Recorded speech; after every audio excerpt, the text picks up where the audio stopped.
Hello, this is Tony. I am working on the Lennox Real unit. This video is for you guys that want to start up the unit and it's giving you an E2 error.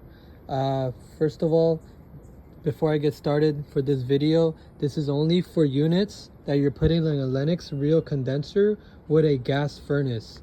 It could be any gas furnace, but if it's a gas furnace and you have a condenser outside and you want to set up for heating gas and then only cooling outside, this is the video. Other than that, this video does not apply for regular air handlers or VRF units. There is a different way to set it up, but this is the most common one because we're putting SL280 gas furnaces with the Lennox Real condenser. So first of all, before you get started, at the thermostat, you must set the thermostat to have gas at gas stage 1 or gas stage 2, and then for the AC it needs to be set up for heat pump, or just regular straight cooling. It doesn't matter, because when we come down to the wiring, as you can see, there's 3 wires right here, and you have common, you have O, even though it says B, it's the reversing valve, that's B, and then Y. So in this application, you don't necessarily need 3 wires. You could just run 2. The reason is because what we're gonna do is, the reason why we have to set it the way it is this unit can only need to run in cooling. We want this to run in cooling. We don't want the heater to turn on the heat pump, because we have obviously the gas furnace, and if you have the heat pump running in heat and in gas, it's not a good idea. It's gonna cause a lot of problems too.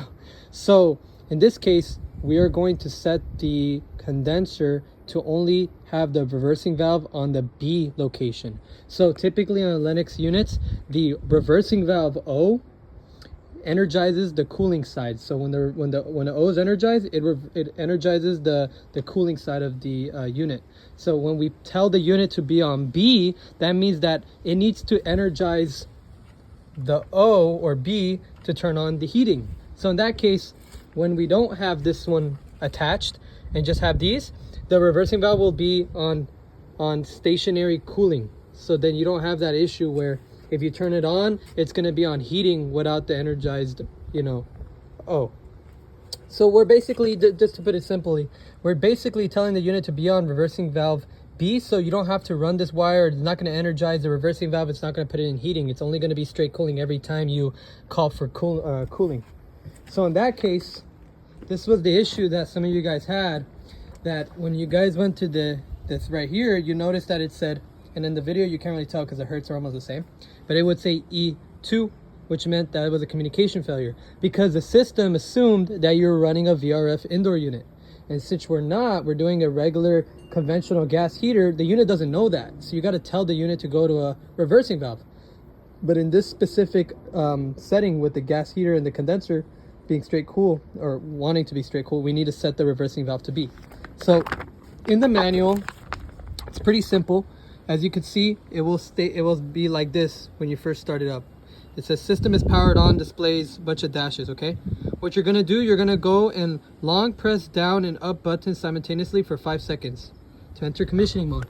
So when you go to right here, when you hold this and when you hold it down for 5 seconds, it will tell you what type of unit we're trying to work with the indoor unit. Are we working with a VRF or AHU control? Unfortunately, it doesn't say or we're working with a conventional system. It just assumes we're using VRF. Now, right here, this is where it might get confusing. Now that we're not using our VRF, we want to go and switch. Right now, once you press menu for 5 seconds, it will show 0-1-0. That means that's on VRF. That's what it's normally on. So when you guys are starting up the unit, it's giving E2. So when you go up and down arrow, we want it to go to 0-1-1 on the B. We want the reversing valve to be B, okay? You have to put it on that. If you put it on 0-1-2, you're gonna have problems. The heater is gonna turn on when you try to call for cooling, okay? Like I said, it's gonna be a problem. So you may make sure when you move the up and down arrow, it needs to be 0-1-1. Right now, I'm not gonna do it because it's already commissioned, and I just did a auto charge. You don't have to do this portion. I just recommend you guys only just commission it for B reversing valve. So once you see 0-01 on here and you found it on here, You're gonna press OK, and that's it. Give it 3 to 5 minutes, or even up to 10 minutes, to just let it sink. It needs to utilize, because once right here, once you set it up, it says press OK, like I just mentioned. And then let me change the page. When that arrow comes down, you're skipping all this other stuff. This is for VRF, so don't do this part. Once you go down here, it's gonna say 3 to 5. It automatically proceeds to the next setup. I noticed that it doesn't necessarily say enter standby mode displays XYZ. It doesn't. It just stays on 0, 1. Now after 10 minutes, which I recommend, you're gonna go call for cooling. You're gonna notice that it's gonna have a 5-minute delay. Give it time. Don't like short cycle it. Just give it time. It's gonna kick on the AC. As long as the reversing valve's on B, you shouldn't have any issues. And if the reversing valve is on B, you don't have to run the O wire. You can make it as simple as Y and C, because the system is not going to turn on the reversing valve anyways, because we have it on standard, just AC cooling called for the reversing valve on default. So it's going to automatically turn on the AC. That's why you don't need the O wire or B wire, whatever. And then auto charge, just leave it. I recommend doing auto charge when you guys are doing VRF units. VRF units are gonna already be on the regular one, which is 01.0, and then you can follow the steps after that.